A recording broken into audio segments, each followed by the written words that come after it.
On this episode of AV Week, the AV industry already getting ready for 8K and the infrastructure to support it, creating exceptional AR and VR experiences, and what's trending in the world of AV. All that and more. Next on AV Week. The network for the AV industry. What are you listening to? This is AV. This is AVNation. This is AVNation. This is AV Week, episode 401, recorded Friday, May 3rd, 2019. On the horizon. Support for AVNation is brought to you by Extron, industry-leading technology backed by world-class support. And by AV Pro Edge, manufacturer of next-level video distribution solutions. And by Audio, a leading manufacturer of professional PTZ cameras, Pro AV solutions, and UCC integration systems. This is AV Week, your weekly wrap-up of audio-visual news and information. My name is Tim Albright. I am your host. With us to discuss the news and information we gathered for this week. First and foremost, Mr. Brock McGinnis from Westbury National. Welcome, sir. Good to be here, Tim. Always a pleasure. Absolutely. Always. Thank you so much. Also with us is a young man that has not been on for quite a while. His name is Joel Billheimer from Pershing Technology. Welcome, sir. Thank you, Tim, and I greatly appreciate being referred to as young. I will tell my children that. You are the youngest person on this call, I do believe. So. I think you have me beat by like 2 or 3 months, so we'll go with that. And last but not least, the left-hand side of my brain, his name is George Tucker, and he works for Sound Associates. Welcome, sir. Hello, thank you very much. Absolutely. All right, guys. First story we have coming up actually comes from AVNation.tv, talking about Kramer's new 8K multi-format switcher. Real quickly, as a kind of a disclaimer, Kramer is an underwriter of AVNation. They announced this week that it will be showing off a new 8K multi-format digital matrix switcher. The unit will be modular, meaning you can take the ins and outs and kind of be swapped around. They support HDMI, HD-Base-T, DG-CAT, fiber, DVI, VGA, and SDI, which is an awful lot. Brock, I'm going to start with you on this. When in the process of moving from one resolution to another, meaning we've kind of some folks are kind of already getting into 8K. So the resolution we're moving from, as crazy as it sounds, is the 4K. Moving in the 8K. When in that process do we need infrastructure supporting the larger resolution? As an integrator, I think we have to start thinking about the cable plant and ensuring that the glass that we're putting in or the copper that we're putting in is going to be capable in future of handling 8K. We don't have any 8K requirement on our horizon right now, but it is something that kind of tech smart, tech savvy customers are beginning to ask about, and so we're considering that in our designs. All right, Mr. Tucker, what sort of content is out there right now? Or are we just putting, as Brock said, making sure the cable plant is in place for when the content does get there? Well, I'm not clear on normal content, but I did read just recently that is it PlayStation or the Xbox coming out will have an 8K output. Okay. That's the PS5. Is the PS5 next year? There you go. I'm an Xbox guy, as much as I'm not brand centric. Usually, I'm an Xbox guy. And as you well know, Tim, I am actually looking forward to Battlefield 5 or 4 or 1 in 8K. It might just be interesting. So no, I haven't seen a heck of a lot. I'd also heard a lot like in medical. I've heard some of medical stuff, medical exploratory surgery cameras being out there, but that's about all I've seen. All right, Joel, we'll wrap up with you on this. You work a lot in the government field. Is this something that where they're already looking at, or maybe they're already looking at? I guess the next step would be 16K. Yeah, I mean, obviously there are certain specialized applications that the government or the military customer base will use for various reasons, particularly high resolution mapping, things like that. I would say I would definitely second the PlayStation concept, but push that kind of in the realm of esports. I think obviously the government doesn't have a huge role there, but I think esports is definitely a growing area, and that would be probably one of the main commercial markets. And then one of the other areas I would think would be oil and gas. Energy companies, they have a huge need for geological mapping, which is very power intensive, and there's a lot of attention paid to 3D modeling in that environment. And so I would think that 8K would be a need for them as much as a want. To drill down for a second, though, on the esports thing, this is something that honestly I've seen two sides of this debate. One side that says, yes, it's an absolute vertical that we should be going after as an AV industry, and the other side that says, well, it's just kids playing games, and there's no there, right? It's $1 billion kids playing game. That's what it is. Well, and you've got George Tucker playing games, and no disrespect, but he's no kid. But I think the issue there is, people who say it's just kids playing games, that's what it was 30 years ago. This is an industry that makes a ton of money. I mean, you can be a professional video gamer, and not just someone who streams on Twitch or something. You can earn $100,000 with prize money and branding as a 16-year-old kid. But and unfortunately, gamers do tend to be young because of the reflexes and the hand-eye coordination that's required. But we're also, going back to your question about government, that is actually a recruiting tool now for the military. You don't have to necessarily train a fighter pilot or a drone pilot, because you've got someone who's already got better physical skills, and they've been training for 10 years. It's anyone who looks at that and says, I don't care about it, fine, I'll take your business, because you're really missing out. Yeah, absolutely. All right. Next story here comes to us from our friends over at AV Magazine. Philips is launching an augmented reality display configurator. Commercial integrators can use a mobile device to tell where and how digital signage would look on a particular wall or space. Not to point out the obvious, but it would be Philips displays. Customers, though, can walk through, quote unquote, the experience to kind of see exactly how the installation would work. Mr. Tucker, we'll start with you on this. How can integrators capitalize on AR, on augmented reality? So that's one of those things that I've been trying to write about for a while. Like we've written about drones, and you can never see an application, but this virtual reality, augmented reality stuff, I think has a lot of potential for the business, especially this, walking through a client and saying, hey, here's what it looks like in your environment. This is not just a modeled workspace. This is in your house. This is in your office, and you can see exactly where that placement would be. And I think that's a huge benefit to selling the product or selling the service, because it really does have that impact. I also think it's really, really going to be something that we see with the glasses, that we're going to be selling these things to technical services people. So you have to get something done and do it in a certain order. Those glasses will be connected to something that, with the augmentation, will be able to map what you're looking at and to guide you to exactly where you need to go. Sort of teaching grandma which button to push on the remote, I guess, is the technical one you could use there. But yeah, I could see selling this. When I worked in staging, we would try to show people the stagecraft with this sort of wire frame and some skins on it and a nice picture, and say, here's your booth. And we found an incredible amount of return when we would put it into an actual 3D model that they actually looked at. And sometimes we put glasses on, and sometimes it was just on a really large screen. But that effect can sell more than almost anything I've ever seen. And I think it's going to be it's a great product to put out there. I would love to see it.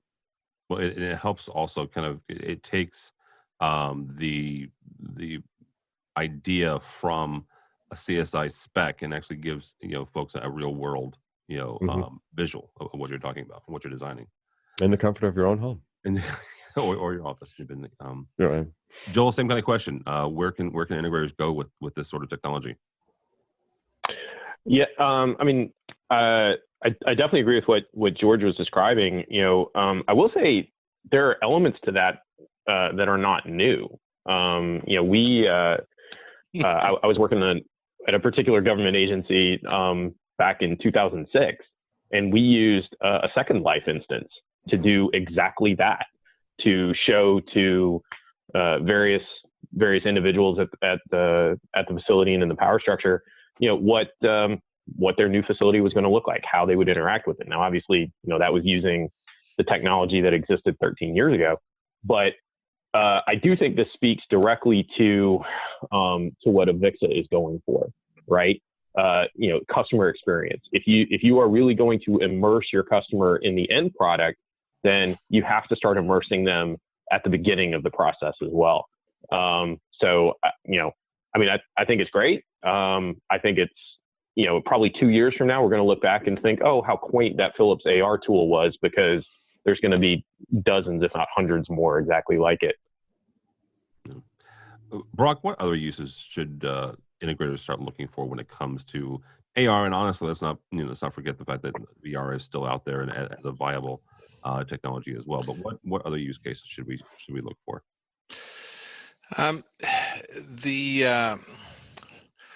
I hope I never have a client that is so stupid that they need to imagine what the TV is going to look like on their wall. Because that, it's a physical device. You can look at the TV, you can look at the wall, and you really should be able to figure that out. There are other things that we do, though, particularly those involving light, that do require visualization.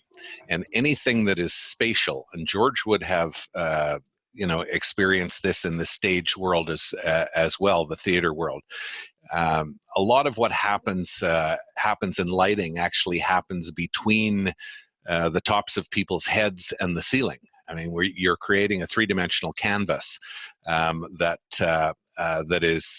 can be exploited with motion and color and the creation of depth perception.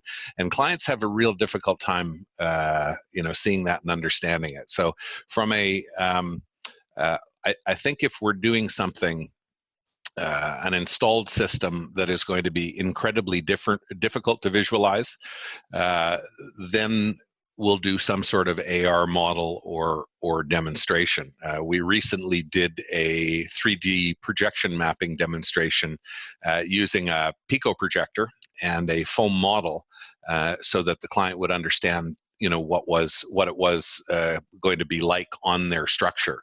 But in the staging world, I'm pretty sure that our lighting and effects people are doing this now all the time, in trying to help ensure that clients understand exactly what they're getting without us having to build the whole system. Cheaper to render in software, and there are lots of tools that are available for that. This Philips piece doesn't wow me, and a Philips TV doesn't look any different than anybody else's TV. So this is a marketing piece, and I don't think that it moves technology or the world ahead very much. But helping people visualize in 3 dimensions is a big deal.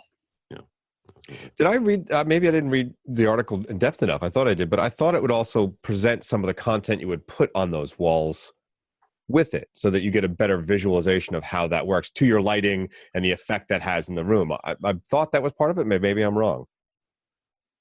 I think that would be something I would look for, because you're right. I would agree that just putting a TV on the wall doesn't do a heck of a lot. No. Yeah.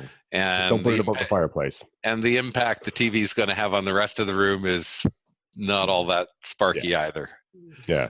All right. Final story here, guys, is it comes to us from AV Network and SCN.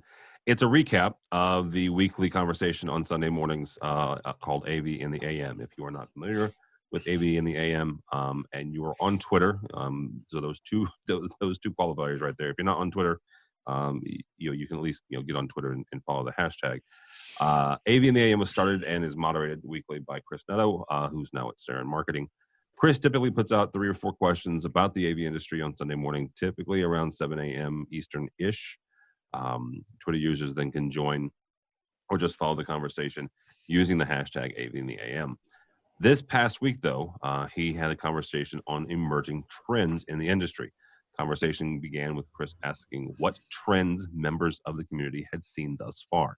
Answers ranged from esports, back to Mr. Bellheimer's point, to more mergers and acquisitions. So I will ask all of you, and Joel, we'll start with you. What trends are you seeing this year? Well, so I know that this is going to sound to Tim and George and anyone else who remembers the last 5 or 6 times I've been on this show or who've read articles that I've written with Tim. I do actually believe that product security is starting to enter into the audiovisual marketplace. Now, obviously, coming from a government perspective, it is a standard requirement for our products, but we are starting to see a recognition, particularly with the expansion of IoT, that even embedded products, particularly products that, like audiovisual products, happen to have exceptionally high bandwidths that go across networks, are inviting targets for hackers and other malicious actors.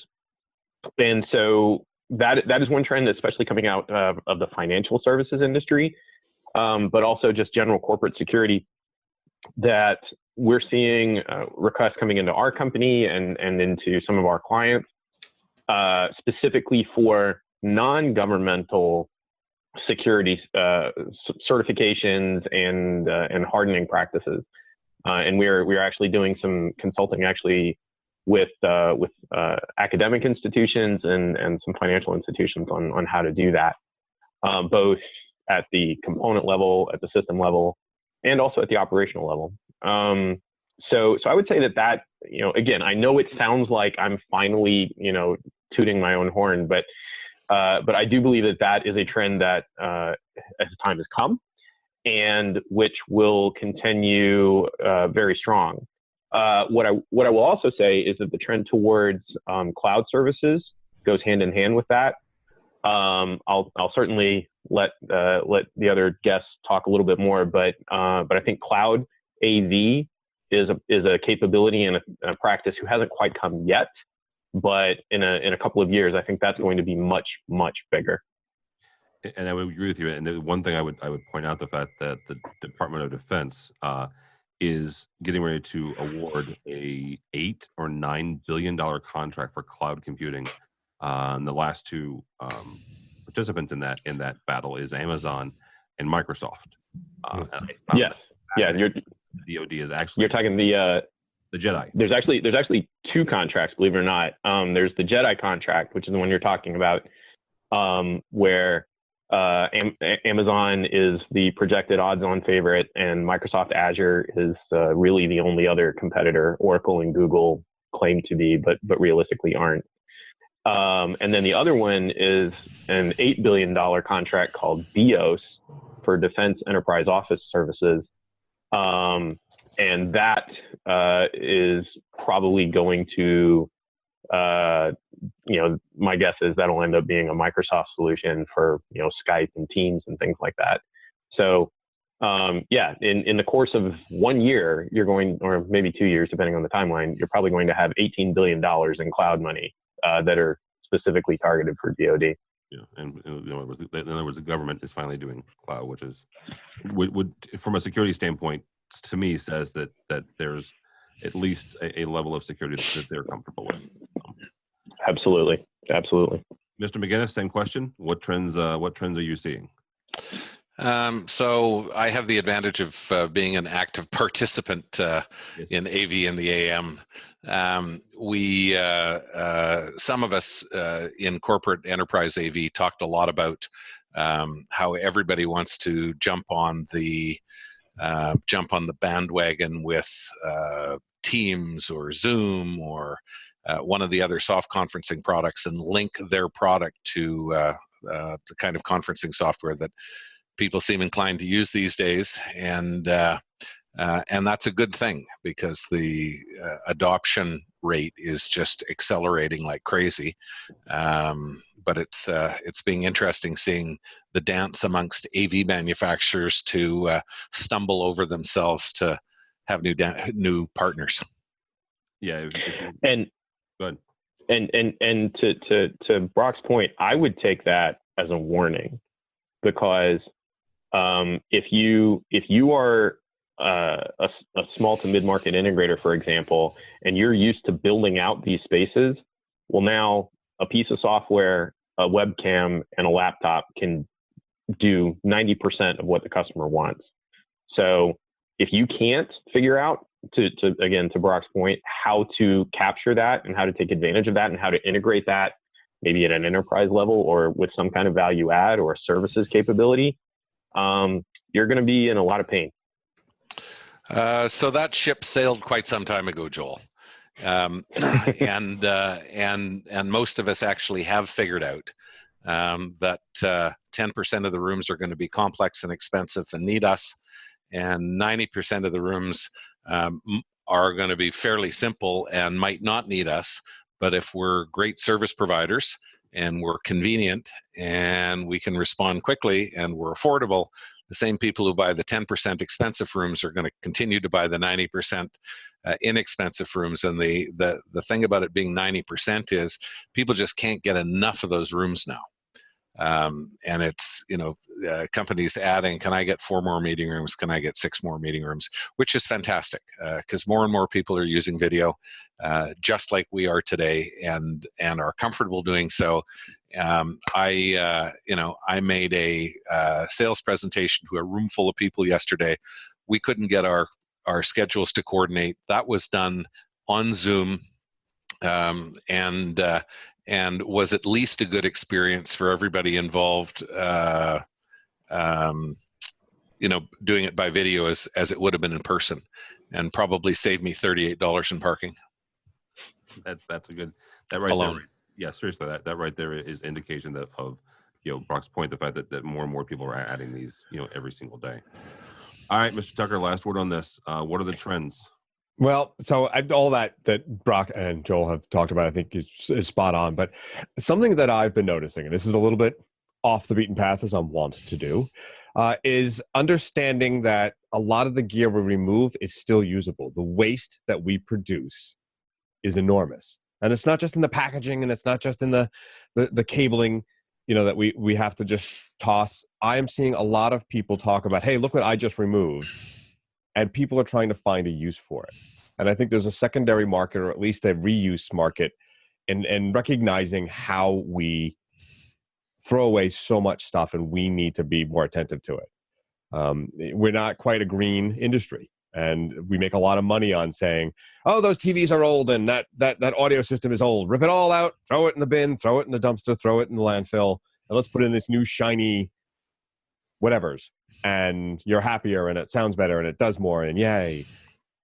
But I am watching that. I am watching a lot of people find record players or old amplifiers that are still good. They're just not good for the application that they're putting a replacement in for now.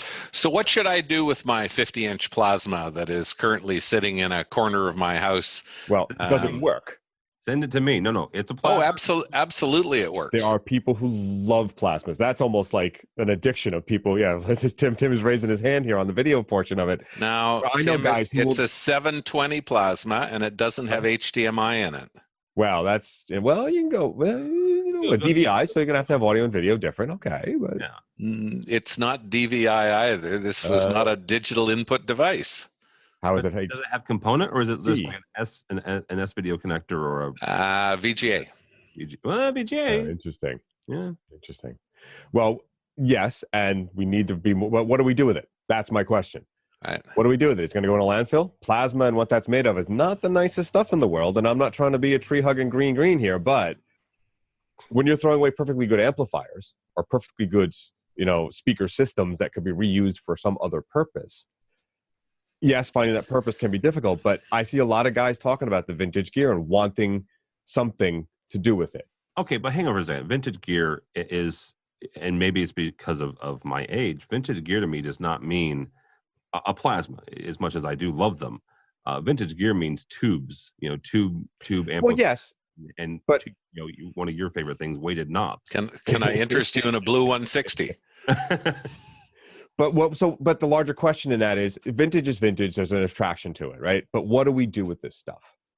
What do we do to solve this problem of always replacing? That our business is based on throwing things out and replacing it with shiny new. No, so the metal bits, the province of Canada that I live in, Ontario, we have an electronic stewardship and recycling program for electronics. They none of that stuff ends up in landfill at all. The metal is, of course, all recyclable. The plastic is virtually all recyclable. Glass is recyclable, and all of the metal bit, the rare metal bits are melted out. So there is something that we can do with electronics. I think it brings up an interesting point, and I don't disagree with what we're saying about recycling physical devices, but I think it does speak to the way that our systems have been designed and implemented, of course, over the life of our industry. And George, I don't know if this is the direction that you were kind of going, but I think one way to respond to that is to say, well, we have focused so much on having every single part of the chain from source to destination, from ingest to display, be a new thing every single time, and also that those components are obviously sold by vendors, they're installed by integrators, they're maintained by service providers.